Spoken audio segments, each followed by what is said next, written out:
Hello, magandang araw. Welcome back sa lahat ng Pisces. At sa mga bago, welcome to my channel.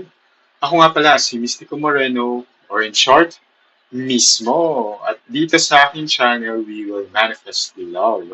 Sa inyong Tagalog love reading, ngayon na, Mismo. Okay.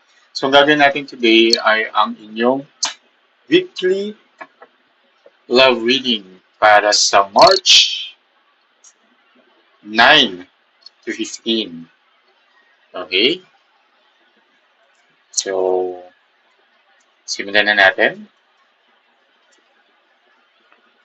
At habang binabalasa ko itong cards, gusto kong magpasalamat sa lahat ng Pisces na sumusuporta sa aking channel. Thank you, thank you, thank you.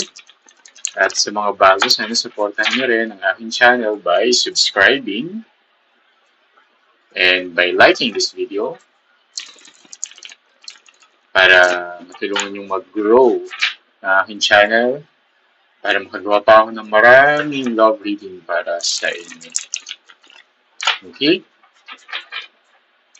Sige, so ang gagawin natin ngayon ay bubunot ako ng 7 cards.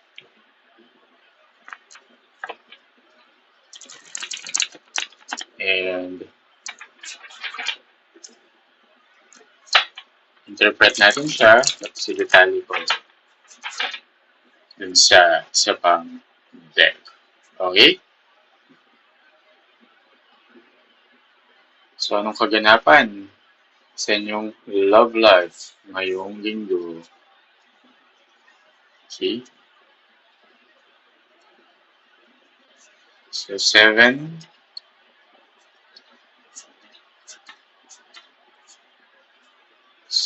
days, 7 cards.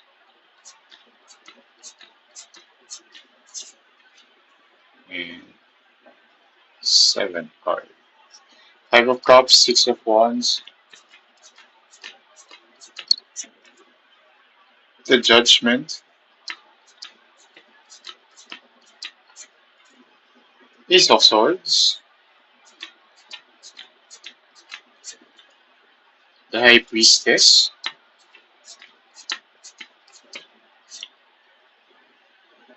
The Emperor. And King of Cups. Okay.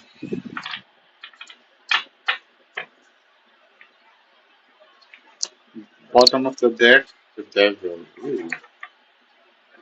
So,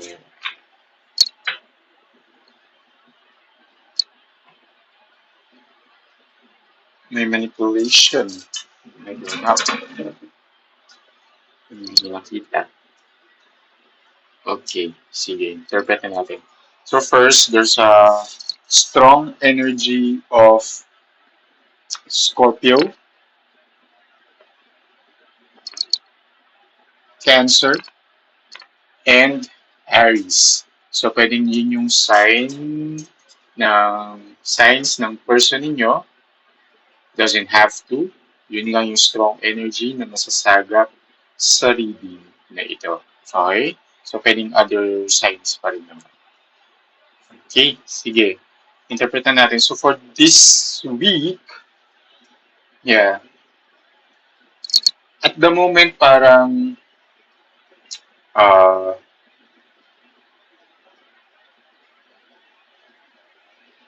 sad ka.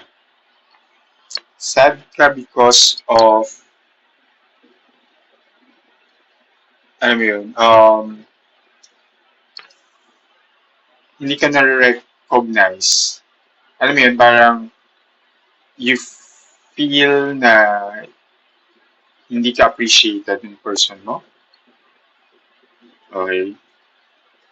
As shown here by the 5 of Cups and 6 of Wands, it's about being recognized. Alam mo yun, yung gusto mo ng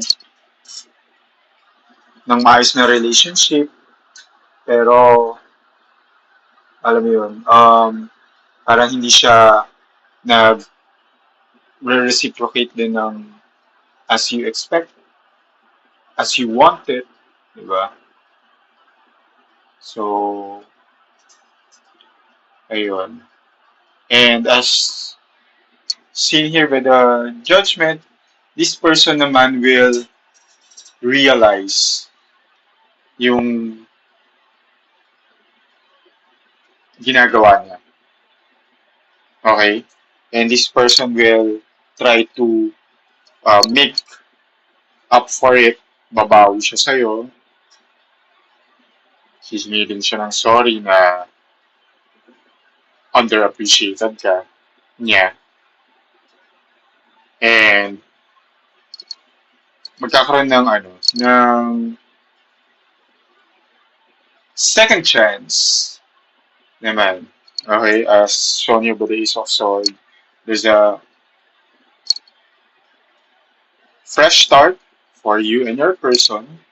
Okay, and ayun nga, magkakaroon na ng clarity when it comes to appreciation.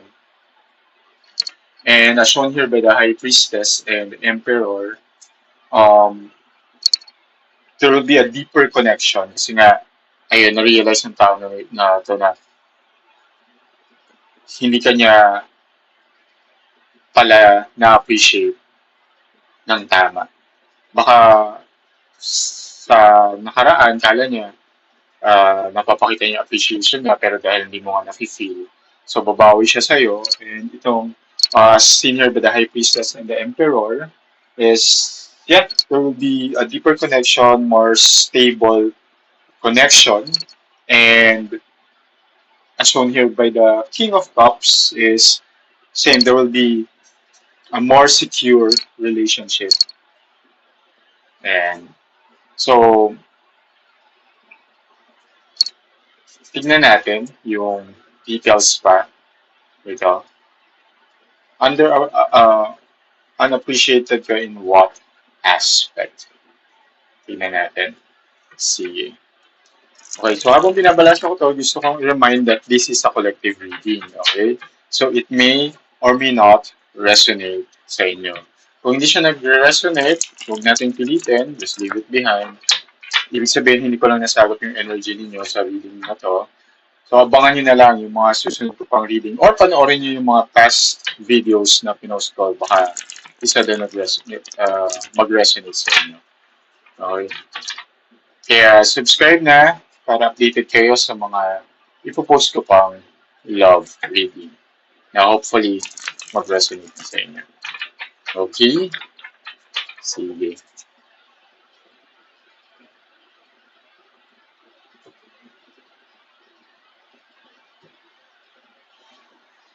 Sige, alamin nga natin ano yung part ng relationship nyo na or ano yung mga ginagawa mo na hindi niya na-appreciate or feeling mo hindi niya na-appreciate.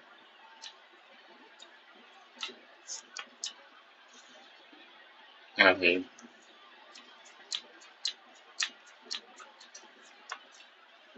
Mm.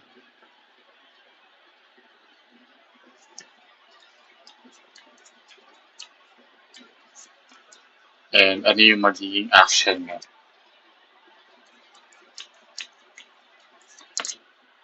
Okay.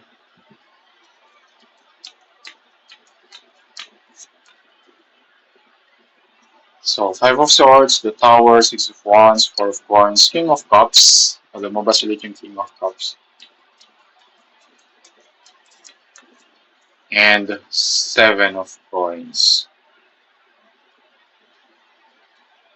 Bottom of the deck, Eight of Cups. So,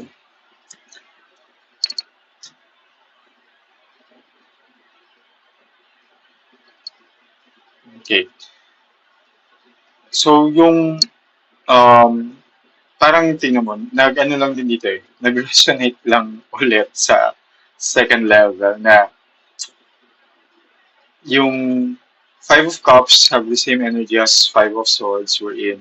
It's uh, some issue, conflict, and yun nga, parang for you red flag yun eh. Yung nafe-feel mo na parang underappreciated ka ng person mo. And that's why there's a and I can see na na-relay mo siya, na-express mo siya dun sa person mo. Because swords is a suit of communication as well.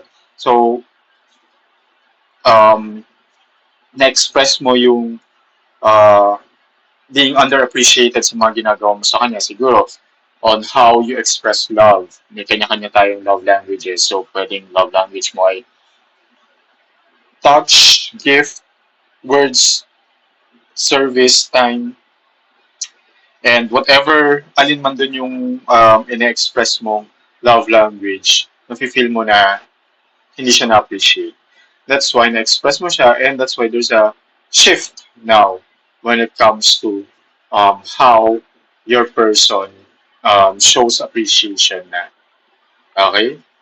Kasi in judgment is a realization and making it up to you, babawi sa'yo, diba? And shown here by the tower, there's a shift, there's a change in the behavior and nakita naman dito na yung change of behaviors towards positive because as shown here by the Six of Wands, okay, it's more on the teamwork. Magkakaroon na ng collaboration, better teamwork, yun nga, magkakaroon ng reciprocation, ma-recognize ka na.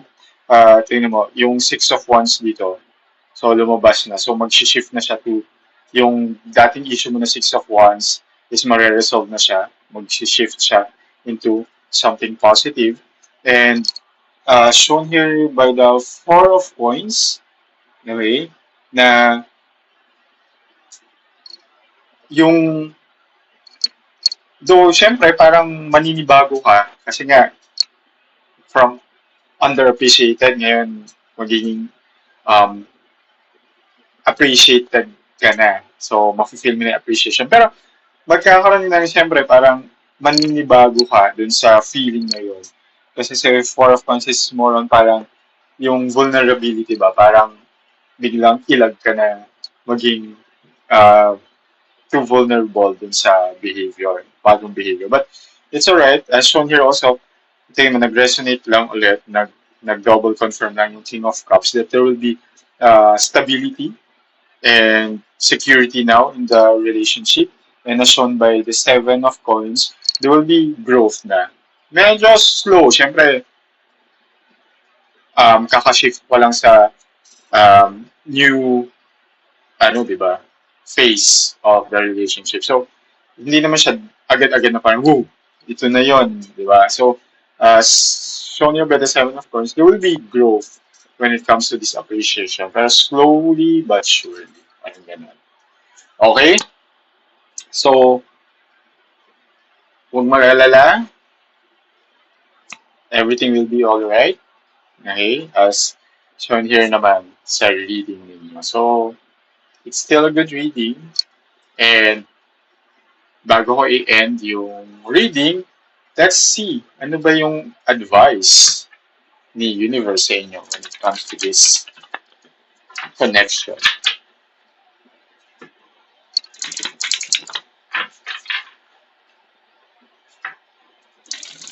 O, kung nag-resonate siya, comment na below. And sana, supportahan niyo talaga yung channel ko para mag-grow siya at makagawa pa ako ng maraming reading for you guys. So, please, subscribe na kayo. And i-like nyo na yung video para matulungan ang aking channel mag-grow. Okay. Sige. 1, 2. Okay. Advice from the universe? Compassion. Yeah. Just show compassion. Gagawin naman ng person mo yung lahat para mapakita nga niya na appreciated ka niya. I can sense din naman na appreciated ka niya, pero siguro iba lang din yung way niya nung pag-show na appreciation. Kaya dapat importante na alam niyo yung love language ng bawat isa. Kasi pwedeng love language mo, for example, is words, Pero siya, gift. So pag sinabi mo kung wari na I love you, I miss you, ingat, di ba? Or um, nagsabi ka na ng mga terms of endearment, pero binalik niya sa'yo as like gift. Binigyan ka niya ng cake or ng card or something tangible, di ba? Pero parang sa'yo, ay, hindi ako sinabihan ng I love you or I miss you too. Di ba? Pero kasi iba yung love language niya. Binigay niya yon in a different form to show appreciation. Kaya dapat, importante talaga na alam nyo yung love language ng isa't isa para magkaroon ng alignment dun sa action nyo. Kasi baka yung person nyo rin, binigyan kayo ng regalo, tapos parang nag-react pa kayo dahil hindi siya nagsabi ng I love you, I miss you, pero yun yung way of expressing it. Di ba? Parang siya din, ma-feel niya na hindi siya appreciated. Gets? So, just, yeah, understand each other and, di ba, para mas maging okay ang lahat. Ayun, so sana nakatulong itong reading na to. Abangan nyo na lang yung mga susunod ko pang love reading. Dito lang sa aking channel. Ako si Mystico Moreno, or in short, Mismo! Kita-kits! Ingat!